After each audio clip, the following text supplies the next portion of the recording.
Hello friends, welcome to Tamil home kitchen. So இன்றைக்கி நம்ம பார்க்க போகிறது முருங்கைக்கீரை அரைச்சி விட்டு முருங்கைக்கீரை பொரிச்ச கூட்டு. இதுக்கு தேவையான பொருட்கள் என்ன எடுத்து வச்சுருக்கேன், என்னென்னு பார்க்கலாம். முருங்கைக்கீரை ஆஞ்சி வச்சுருக்கோம் ஒரு கப்பில். அப்புறம் மிளகு ஜீரகம் கொஞ்சம் எடுத்து வச்சுருக்கோம், ஜஸ்ட் ஒரு பிஞ்ச் எடுத்து வச்சுக்கோங்க. அப்புறம் குண்டு மிளகா 2 எடுத்து வச்சுருக்கோம். அப்புறம் முழு உளுந்து ஒரு கப் எடுத்து வச்சுருக்கோம். அப்புறம் புளி ஒரு சின்ன துண்டு எடுத்துருக்கோம். தேங்காய், துவரம்பருப்பு ஊற வச்சுருக்கோம். ஸோ எப்படி செய்கிறதுன்னு பார்க்கலாம் வாங்க. இப்போது ஒரு கடாயில் எண்ணெய் விட்டு பெருங்காயம் கட்டி பெருங்காயம் தான் அது கொஞ்சம் போட்டு புரிஞ்சுக்கிட்டோம். இப்போ நம்ம முழு உளுந்து அதில் ஆட் பண்ணுறோம். அப்புறம் துவரம்பருப்பு, கடலைப்பருப்பு கொஞ்சம் போட்டுக்கிறோம். நல்லா ரெண்டுத்தையும் வறுத்துக்கணும். குண்டு மிளகா 2,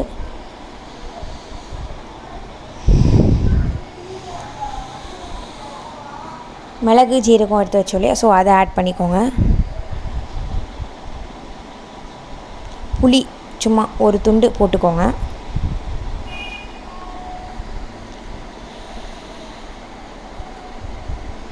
நல்லா வறுத்துக்கணும். 2 கொஞ்சம் கருவேப்பிலை ஆட் பண்ணிக்கோங்க.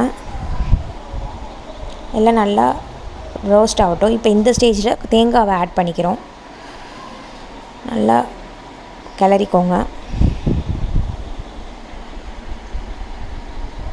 அப்புறம் இப்போ அதை எல்லாத்தையும் ஒரு மிக்ஸி ஜாரில் நம்ம போட்டு கொஞ்சம் சூடு ஆறணும், அதை அரைக்க போகிறோம். இப்போ அதுக்குள்ளே அந்த கேப்பில் கடாயில் எண்ணெய் விட்டு கொஞ்சம் கடுகு, உளுத்தம்பருப்பு கொஞ்சம் எல்லாம் போட்டுட்டு கொஞ்சம் பொடிக்கும் போது நம்ம கீரையும் துவரம்பருப்பு ஊற வச்சோம் இல்லையா, ஸோ அதை நம்ம வேக வச்சுருக்கோம். அதை வேக வச்சு அதை இதில் ஆட் பண்ணிக்கிறோம். இப்போ கொஞ்சம் கல் உப்பு போட்டு எல்லாத்தையும் நல்லா மிக்ஸ் பண்ணிக்கோங்க.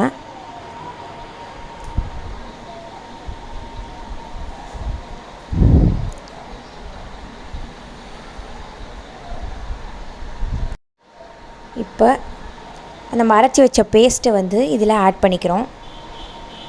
எல்லாத்தையும் நல்லா ஒன்றோட ஒன்றா மர்ஜ் அளவில் கிளறிட்டிங்கன்னா ஸோ அரைச்சி விட்ட முருங்கைக்கீரை பொரிச்சு கூட்டு ரெடி. ஸோ இது ரொம்ப ஈஸியான சிம்பிளான ஒரு ரெசிபி. ட்ரை பண்ணி பாருங்கள், டிஃப்ரெண்ட்டாக இருக்கும். நாங்கள் டேஸ்ட் பண்ணி பார்த்து சூப்பராக இருந்துச்சு. நீங்களும் ட்ரை பண்ணி பார்த்துட்டு எப்படி இருக்குன்னு சொல்லுங்கள். For more videos like, share and subscribe.